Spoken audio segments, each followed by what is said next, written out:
nang nagbibigay ng bigas sa mga mahirap nating kababayan.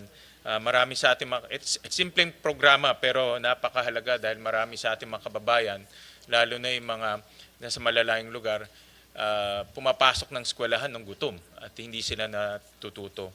To date, 1,970 197,000 beneficiaries ang nabigay na ng rice program ng ating butihing Vice Presidente kasama ang kanyang mga kasamaan sa OVP. Alam ko marami pang mga programa pero ito yung mga programa na para sa akin ay may kaugnayan sa edukasyon at ang edukasyon ay isa sa mga mahalaga na advokasya natin at ang ating Vice President bilang dating kalihim ng Department of Education, alam niya yung mga pangangailangan ng ating mga mag-aaral at mga estudyante. So I support all of these programs. So with that, we'll open the floor for manifestations. We'll start off with Senator Erwin Tulfo, who was here ahead of time. Thank you, Mr. Chair. My question now is, I noticed that from 942 million, binawasan po ito in-slash ng 902.8 million na lamang, nawala po yung 39.143 million. Ang tanong ko po ngayon, Mr. Chair, ano po mga proyekto o programa na maapektuhan po nito, ito pong slash po ng 39.143 million, Mr. Chair?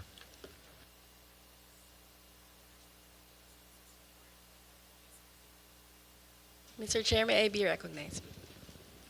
Attorney Sanchez. Thank you, Mr. Chair. Your Honor, the amount that was not considered by the DBM only pertains to ICT equipment. So out of our original request, only a portion of that was included in the NEP. So we will just reprioritize the ICT equipment that we will procure and will work within the budget that was provided in the NEP. So, Mr. Chair, nabawasan po ito para sa ICT po ninyo. So, saan ho na manggagaling ngayon yung kailangan ninyong purchase for this purpose, Mr. Chair? As mentioned, Mr. Chair, we will just review our requirements and prioritize based on the urgency of the ICT equipment that we need to procure. So some of the items will have to be deferred or we may need to forgo some of the items, Mr. Chair. Ano-ano po, Mr. Chair, mga bago existing programs ng OVP na popondohan po ng OVP this year? Kasi I noticed from 744.1 million po na budget ng 2025, you're asking for 902, pero nabanggit nga po ni VP kanina na mostly ay sa MOOE, mapupunta po 100 plus million po yata. Now, kaya ang tanong ko po ngayon, ano-ano po mga programs, existing programs, o mga bago na popondohan po ng OVP? Yes, Mr. Chair. Basically, it would be the same programs that we are implementing this year in 2025. So we will just include additional provision for Magnegosyo Taday because in 2025 we are only using the continuing appropriations from 2024. So part of the increase will also go to the procurement for disaster relief operations, Mr. Chair. All right, Mr. Chair, and notice also, ongoing po ba ito, Mr. Chair, itong OVP program activities, ito pong Al-Janaza Kit Assistance, tsaka Sympathy Flower Program, is this ongoing or is this new program of the OVP? It's part of our ongoing programs, Mr. Chair. It used to be part of our medical and burial assistance program, but we are running it as a separate program now because instead of giving monetary grants, we provide a kit, Al-Janaza kit, Mr. Chair. Mr. Chair, I just noticed, kasi po, like I have an office at Zamba Sultan, Zamboanga City. Yung mga kababayan po nating Muslim, pag may burial po, hindi naman po sila gumagamit na ataol, kundi naghihiram na lang po ng sasakyan, which I provided my office there in Zamba Sultan, Zamboanga City. Halos everyday po, hinihiram po ng mga kapatid nating Muslim para maisakay po yung bangkay, para mailibing. Pero maganda pong programa itong Al-Janaza Kit Assistance and Sympathy Flower Program. My last question, Mr. Chair, kung meron pong dapat i-prioritize ng committee na ito, Ano po ang mga dapat dagdagan na pondo? Saan, Mr. Chair? Ms. Sanchez, before you respond, let me recognize the presence of our Majority Leader, Senator Zubiri. Yes, Mr. Chair, that would be the disaster relief operations. Since that is the second highest requested but assistance from the Office of the Vice President after the medical and burial assistance. That's all from me, Mr. Chair. Thank you po. Thank you, Senator Tulfo. Next will be Senator Go. Mr. Chairman, Yes. before we recognize the other members of the Senate, I know many of you just want to make manifestations. We have parliamentary courtesy here when usually in my how many budgets that I've handled, I've been to almost 23 budgets already.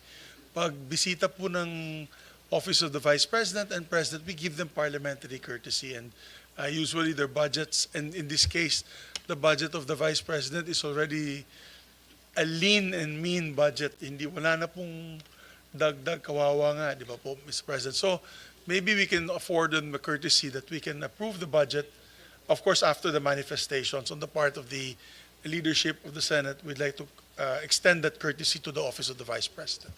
Yes, Uh, Mr. Chair, also on the Mr. part Chair. of the minority, we Uh, also Senator would like to be associated with the motion of the majority leader.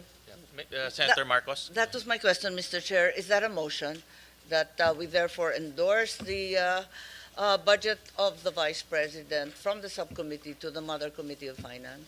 Well, let's give the members an opportunity to give their manifestations. No? That's fine, All right. but may I make that motion and hold it in abeyance Yes. until everyone has You can do it at the end Thank after you. the manifestations. Mr. Chair, before I have to attend to a caucus upstairs, I would just like to manifest that I support po the budget of the OVP. As a matter of fact, kung po pwede po sana pag-aralan natin, review, yung binawas po na 39 million, baka pwede pong ibalik ulit. Because maganda naman po yung mga programa na ilatag po ng OVP. Thank you, Mr. Chair. Thank you, Senator Tulfo. Next is Senator Go.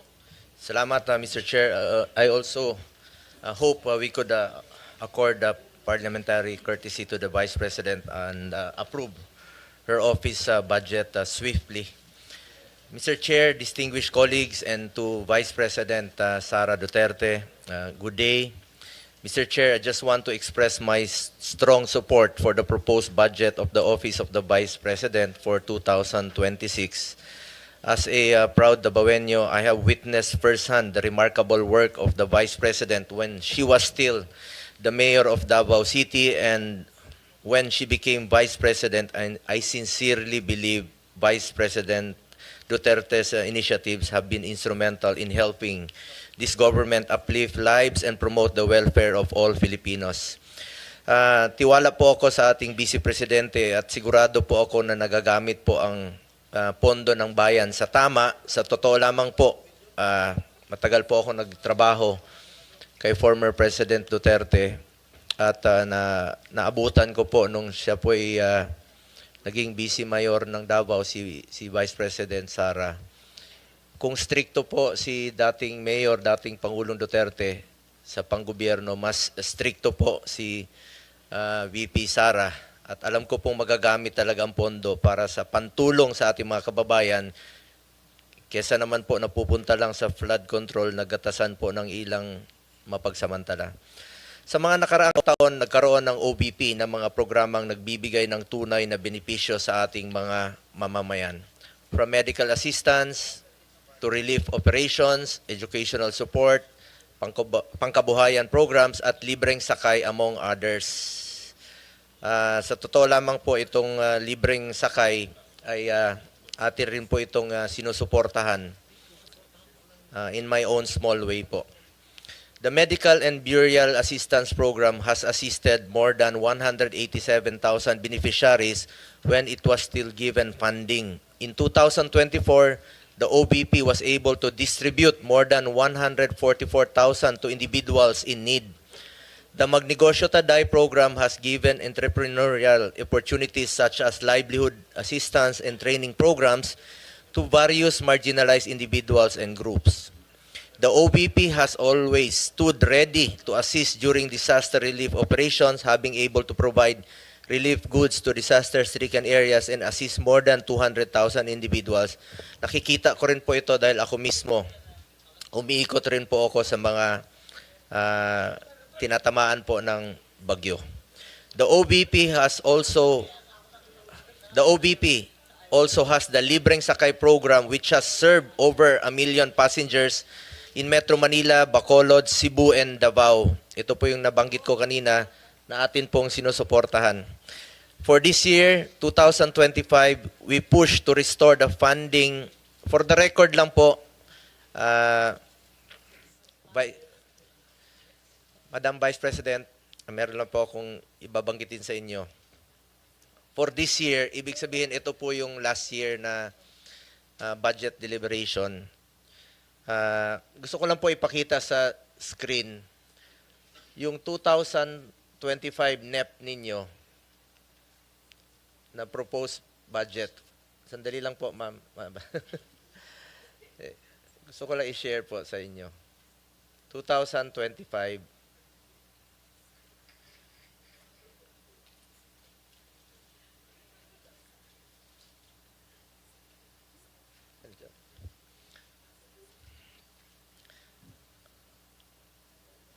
Hindi, yung 2000 NEP. Saan na yan? Ayun.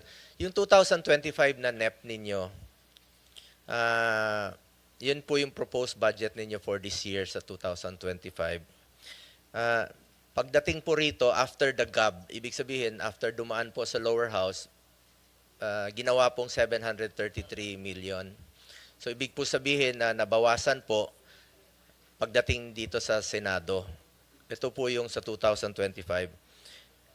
We push to restore the funding for socio-economic programs of the OBP, which was cut by the lower house.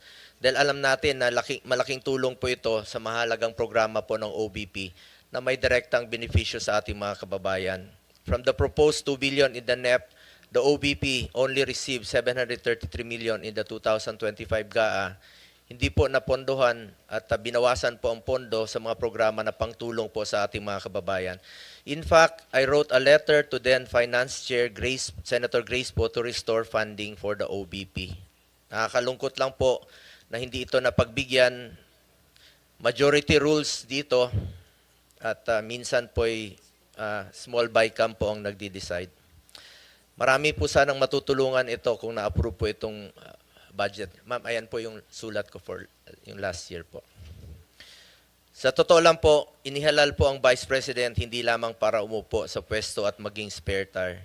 Inihalal po siya para maging working Vice President para maglingkod at tumugon sa pangangailangan ng ating mga kababayan.